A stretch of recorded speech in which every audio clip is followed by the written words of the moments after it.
Hey guys, welcome back to my channel. I am about to get ready to go to an event, but I really want to talk about some of my 2025 predictions that I think are on the verge or up and coming for the creator space, for the creator industry, and really for the creator economy. So now I do have a list on my phone and I'm going to be going through each of my points while I do my makeup. So the first thing that I think will really start to take more hold within the creator economy and creator industry is community-based events. Now, I mean this in two different ways. So in terms of creators that big or small that are hosting in-person events, those are definitely going to be valued within that creators community and within their following. So in 2020, a lot of creators blew up on social media and started to gain a following. And although we weren't allowed to meet in person because of the panorama, a lot of people are now starting to take their virtual communities and making them online communities. Now, the reason why I think this is such a great way to engage communities and why it has really taken hold in a lot of creators spaces is because very few creators are actually doing this. Once creators hit a certain level, they tend to not do as many creator events or in-person events. And what I think makes it so special for audiences is that they get to see and meet their favorite creator in real life. So personally, I have seen this with my own content. I have hosted black ski trips for my audience to join since 2023, and every single ski season when I start talking about skiing, people are in my DMs, in my comments asking me when is the next ski trip, if I'm hosting multiple ski trips, if I'm hosting any other trips. And people really want to get involved with these online communities. So people really want to get involved with their favorite creator and also with the people that follow their favorite creator, because what's really great about having an in-person event with your community is that you know those people all have something in common, whether they like your content or they like something you talk about, or the topics that you introduce or the niche that you're in. They all have that commonality, and it's really easy for people to kind of meet people in person in that way when you have just something in common.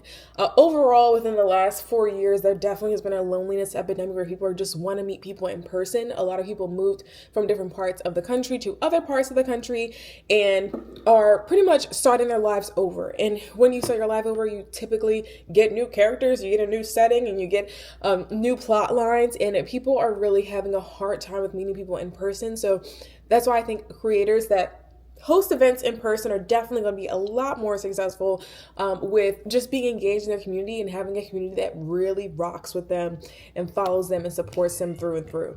Oh my God, I think it's a cat screaming outside.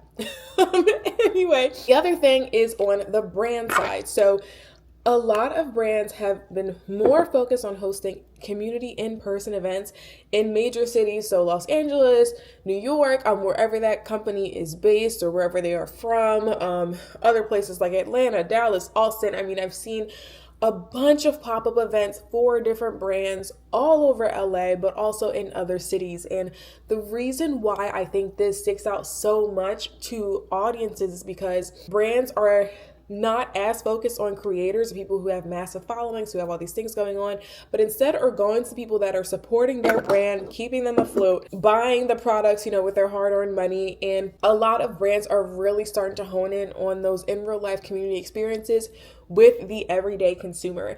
And I recently went to an event with Delta where they incorporated both influencers and members of their community. And you can definitely tell that the people that were from the community were people who supported through and through. They knew everything about the brand. They just really loved to interact with the team. And they had genuine relationships with the team members at that event. So it's a great way for brands to really show their community that they genuinely care. I've also seen, interestingly, a lot more brands starting to have community brand trips. So instead of having an influencer brand trip, they invite a bunch of people who are their followers, in a form of like a giveaway of some sort, to really just show appreciation for the people that support their brand through and through.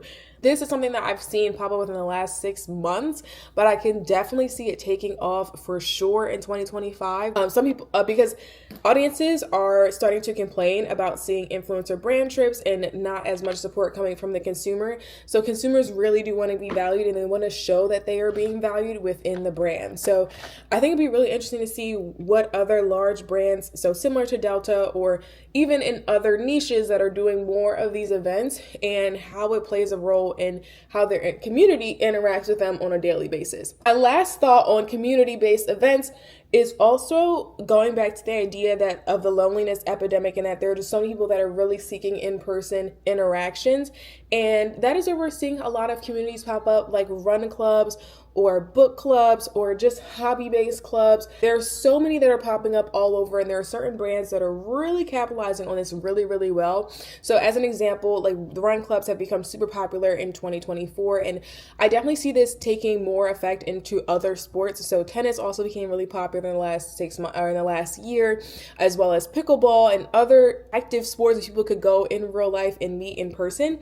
And the brands that have really succeeded at this, so brands like On, who have really started to go to different events, as well as brands like Nike, who really started to host and support different runners in different races.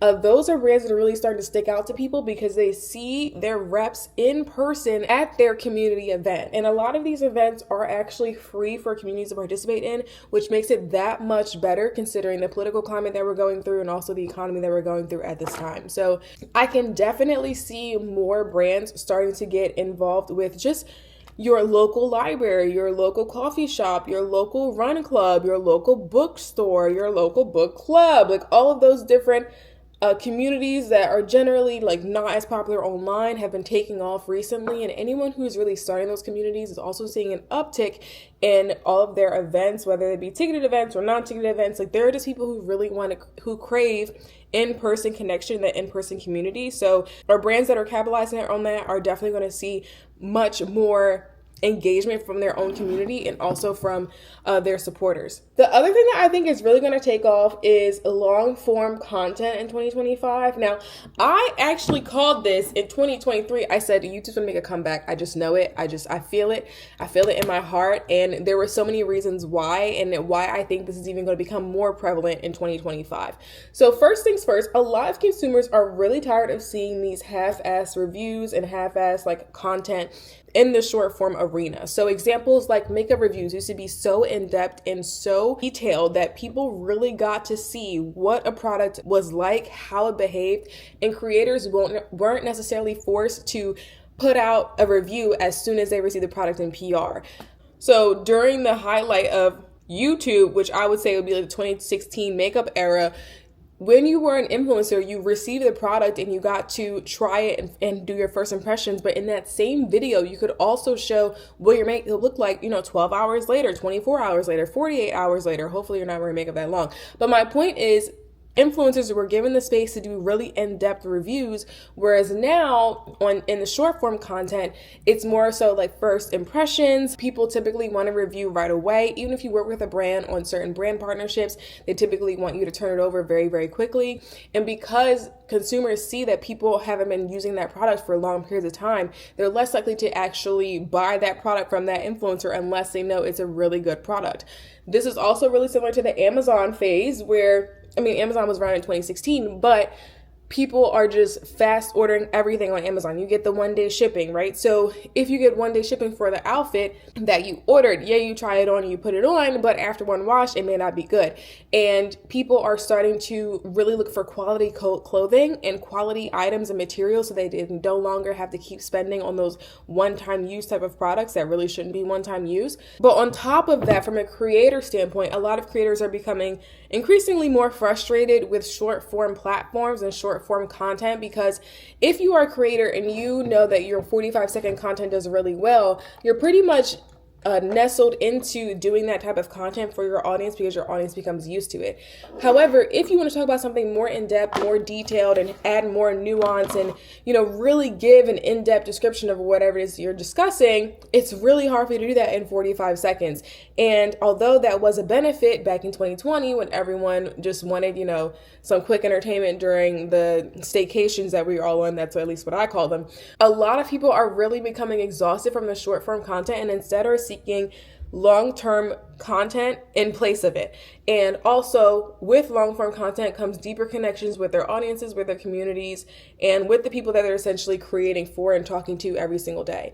I personally have seen a lot of creators that are prioritizing smaller parts of their community. So even if they have a huge following, they much rather go to a private platform or a paid subscription-based platform where they have a smaller community and hone in on that community so that they can really give it their all and give it all their information and give the detail and the nuance that they want to, as opposed to having this massive community of people who really don't care about all that nuance and all that detail. I would say that if you're someone who hasn't started creating in the long form space, you definitely can. On the note of subscription-based content, I have seen a lot of creators transitioning to places like Substack and also Patreon, where everything is pretty much a subscription based. I mean, Substack does have like a free version or like free content you can upload for your audiences, but a lot of creators are really trying to find the medium of content that really holds true to them outside of the short form content.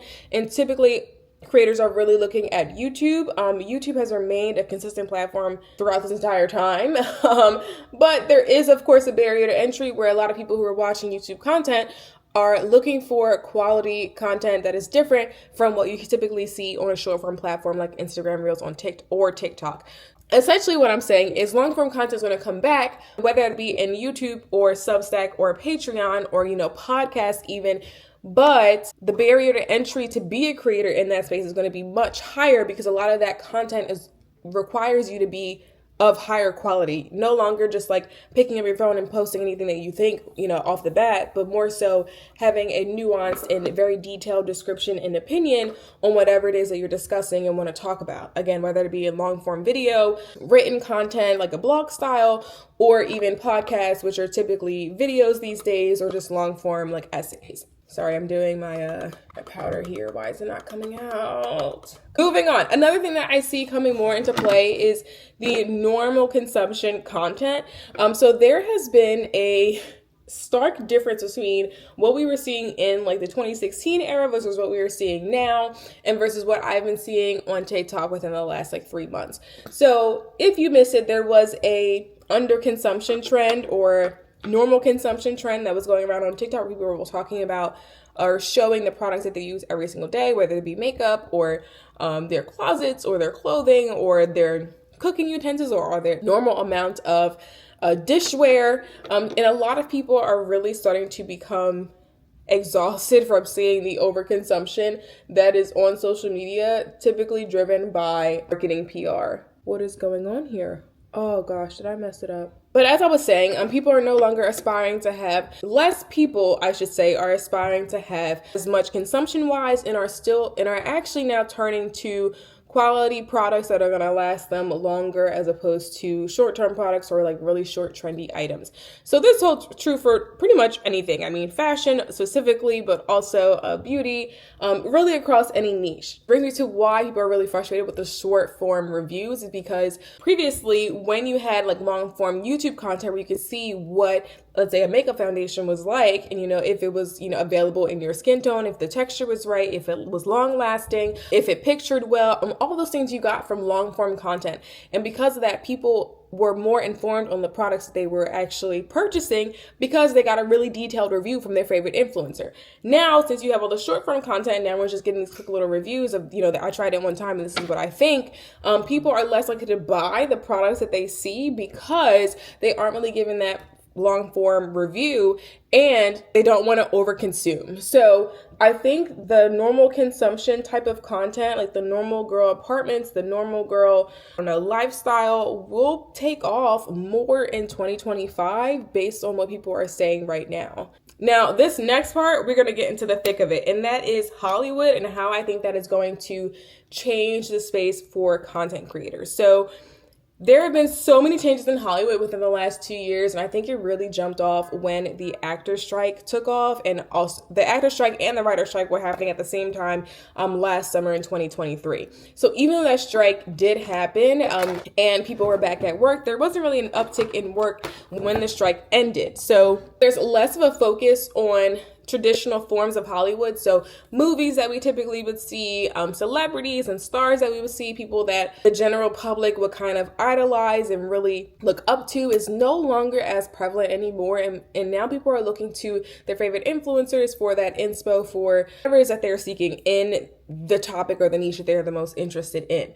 On the topic of celebrities, a lot of celebrities have, I guess, taken more of a back seat in that the public isn't generally interested in what celebrities are doing nearly as much as they were back in like the early 2000s. And also since 2020, when everyone went home and started watching streaming services for their main source of entertainment, there was a drop in overall movie box offices and just big productions like we used to see way back in the day. So that being said, I think more everyday people are going to start becoming creators, for one thing, but also have more of a prevalence in the Hollywood space, because some of the talent that is being used for like commercial productions or even for promoting red carpets or promoting movies has really geared towards content creators. So I do think there's a space for content creators to start to carve their way into Hollywood, but I think it's going to be a different form of Hollywood than what we've seen previously, and more so with people creating and producing their own TV shows and their own works of art digitally by themselves. So I've talked about this before, but YouTube is having or is planning to roll out like a shows feature where creators can create their own shows and have it in the form of seasons, on their own channels. And I think that's a really great opportunity for people who do want to be in a production type of space or in a movie type of space or in a Hollywood adjacent space, because it really removes the barriers to entry into Hollywood that were previously in place. So when you wanted to get in Hollywood, 20 years ago, you had to go through the avenues of traditional media, of paparazzi, of, getting a publicist, of getting all these things, where now you can just pull out your phone or buy yourself a camera and start to produce your own TV shows and acquire your own audience and make money from those shows all on your own without even having to sign any major contracts with the studio or, anyone outside of you. I'm sure you guys know that even people like Issa Rae blew up from her YouTube channel, which has then spiraled into so many different avenues and things that she has done in Hollywood since. So what I'm saying is I think people that are creating or starting to create in their own way online is going to be the new means of getting into Hollywood. I don't know entirely how Hollywood is panned out. I'm not a fortune teller, but this is based on information that I've seen for the last, year or 6 months even. But if you're someone that is new to content creation and you want to get started, you have no idea how to even do that or how to get into that space or grow your own audience, I do have a course that teaches you how to do that, because this is such a big and blossoming space, and I can see it taking off even more in 2025. And the reason why that I say that this industry is still going to continue to blossom regardless of how people individually feel about influencers is because there are less people watching TV these days, so watching your traditional forms of, cable television or, Hollywood productions, and more so people that are producing their own content and consuming that content on social media apps, outside of their streaming services. But Forbes did an article a few months ago where they talked about the creator industry is currently worth $250 billion. But they're estimating that by 2027, the creator industry is going to be worth $480 billion. So there's obviously money in the industry or in this field for people to grow and for people to want to join, but it's a matter of knowing how to execute your content and executing it very well, especially in this transition that we're going through right now, to actually be able to monetize and produce something in the long term for this to be a full career. Now, the next thing I'm going to talk about, and I'm trying not to make this video so long, but I have so much to say clearly, but the next thing I want to talk about is how marketing is going to change within the creator industry, because as a creator, you are essentially a marketer in your own channels or in your own content. And what I've seen lately is a lot of marketing professionals, so big brand teams essentially, are looking at creators and everyday people to provide those new ideas and fresh type of content pieces that they can use for their own marketing. I mean, there are just so many examples of this, but the main one that I can think of off the top of my head is just recently, Doritos actually put out a campaign looking for someone to come up with an idea for a Super Bowl commercial for the Super Bowl 2025. That's not something we have ever seen or haven't seen lately within the last 10 years of a brand, a major brand, asking the general public for ideas for a Super Bowl commercial. There are other brands that also seek creators, major brands like Marc Jacobs worked with Nara Smith recently. Jacques Mew worked with that woman that stands in front of the trains in London. What is her name? Or no, she stands in front of the buses in London. I don't know what that woman's name is, but her content's so funny. But Jacques Mew used her and collaborated her for one of their content pieces, and it was a marketing campaign that really took off for them. So there are a lot of examples of this, and I definitely see this continuing with marketing professionals. Instead of them just sitting at their board tables and asking each other what is a good idea, they're now really seeking help from the public to see what is the public want to see and using those ideas and moving forward with those. Okay, let me grab some mascara because I am moving a bit slow here because I'm talking so much. But the last thing I want to touch on is something that we saw starting to take heed in 2024, and that is just the overall change in consumer consumption is changing. I talked about this a little bit earlier in this video, but overall people valuing less material items and more so looking for items that are going to last them in the long term. And to this change in consumer consumption, there was also an uptick in travel within the last year, whereas generally whenever we see a decrease or a decline in the economy in terms of a recession, people tend to spend less money on experiences like travel. Now, we didn't see that in 2024 because people are now valuing experiences more than they are material goods. So, marketer or as a brand, it's definitely something that people need to keep in mind, because if consumers are no longer consuming for the sake of just having something, but for the sake of having something that is going to be long-term in quality, it's definitely going to change brand's bottom line. Now, from a content creator perspective, it could definitely impact brand deals, which I didn't talk about those. I'm gonna come back to those in a second, but it could definitely impact brand deals where brands are gonna be less likely to push out a bunch of campaigns to various creators, but also that creators are going to be less likely to promote products to their audiences because their audience isn't really looking to purchase a bunch of stuff. They just want to have a really great time and a great experience. So that's why I said the community-based programs or community-based events are definitely going to take off, because people would rather pay money for an experience than they would paying for, a lipstick. But speaking of brand deals, and this is just, I'm going so off topic, I know I am.